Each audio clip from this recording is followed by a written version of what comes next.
4 বছরের রিলেশনশিপ মানে?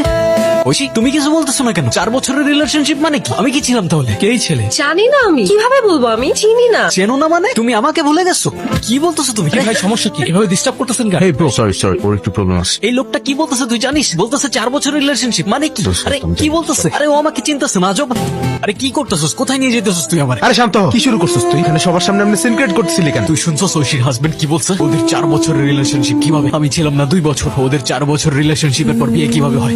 প্রত্যেকটা দিন নিজেকে দোষ দিয়ে গেছি আমি, যে ওই দিন ওর সাথে আমি পালাই গেলে আমার জন্য ওর লাইফটা নষ্ট হইতো না। সেদিন কিছু বলতে গিয়ে ওকে বলতে পারি নাই আমি। সুলতানের অ্যারেস্ট কোনো অ্যাক্সিডেন্ট ছিল না, সবকিছু প্রি প্ল্যান করা ছিল। কি হয়েছে? তোমার মন খারাপ কেন? এমনি ভাইয়া। তুমি আবার আমাকে ভাইয়া বলবে, এবার কিন্তু আমি মাইন্ড করছি। আরে না না, এমনি বলে ফেলছি। চিল, এবার বলো তোমার মন খারাপ কেন? সুলতান ছেলেটার জন্য খারাপ লাগছে। আমার যেটা পাওয়ার কথা ছিল সেটা কিন্তু আমি এখনো পেলাম না। যেহেতু কথা দিয়েছি অবশ্যই পাবে, ডোন্ট ওয়ারি ভাইয়া।